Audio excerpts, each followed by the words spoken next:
Good morning, welcome to my daily vlog. আজকে সকালবেলায় ঘুম থেকে উঠে গেছিলাম একটু বঙ্গমাতাতে, কিছু কেনাকাটা করার ছিল। বঙ্গমাতাতে আমাদের একটা দোকান আছে যেখানে সবকিছুই পাওয়া যায়। যেয়ে দেখি বঙ্গমাতার নিচতলায় একটা আপু অনেক সুন্দর করে আর্ট শিখাইতেছে, অনেকজন ছিল আর কি। এখন আমিও বসে বসে দেখলাম যে কেমন কি নেয়, স্যালারি মাসে কতদিন করায়, এগুলো বসে বসে শুনতেছিলাম আর আর্ট দেখতেছিলাম।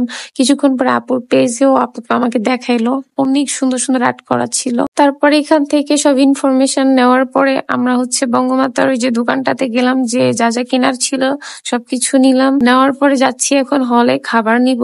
এখানে খাবার ছিল অনেক রকম, মাছ, সবজি, অনেক কিছুই ছিল। এখান থেকে সবজি আর ভাত প্যাকেট করলাম, করে নিয়ে আবার একটু গেলাম অডিটোরিয়ামের দিকে। আজকে আবার একটা অনুষ্ঠান হচ্ছে, আর এই অনুষ্ঠানটা ছিল বৈষম্য বিরোধী ছাত্র আন্দোলন শহীদদেরকে নিয়ে। এখানে অডিটোরিয়ামে অনেক লোক আসছিল বাইরে থেকে। তারপরে একদল আপুরা নাচ করার জন্য রেডি হচ্ছিল। তারপর বেশ কিছু সময় এখান থেকে দেখে গেলাম আমাদের ক্যান্টিনে। ক্যান্টিন থেকে একটা আইসক্রিম কিনে দিল সুইটি আমাকে, আর এই আইসক্রিম নিয়ে আমরা যাচ্ছি এখন আমাদের হলে, হাসনা হলে। তারপরে ঠান্ডার ভিতরে বসে বসে আইসক্রিম খাইলাম, সবাইকে দিতে চাইলাম, কেউই খাইলো না। ঠান্ডার ভিতরে আমি খাইলাম একা একা বসে। তারপরে খাওয়া দাওয়া শেষে ঘুম থেকে উঠে গেছিলাম একটু রিডিং রুমে।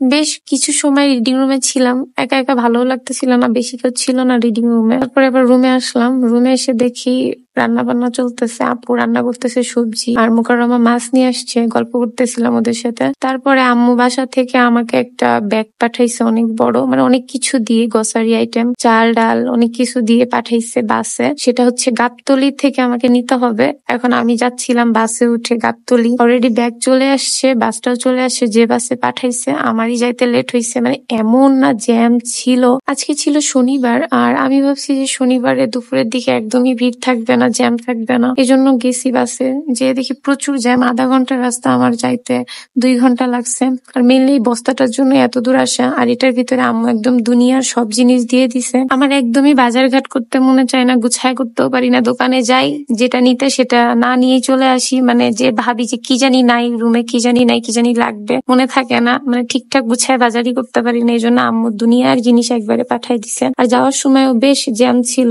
তারপর হলে এসে সবকিছু দেখতেছিলাম খুলে খুলে কি কি পাঠাইছে। দেখলাম মাংসের উপরে তখনও বরফ আছে, আম্মু ডিপ ফ্রোজেন করে পাঠাইছিল।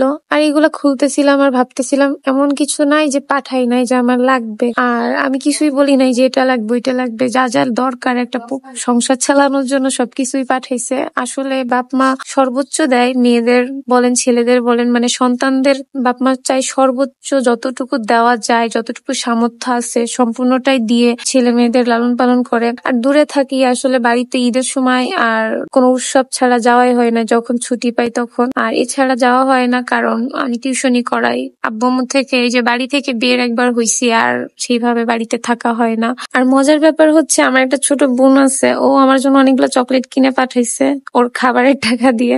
তো সবাই ভালো থাকবেন, আজকে এই পর্যন্ত, আল্লাহ হাফেজ।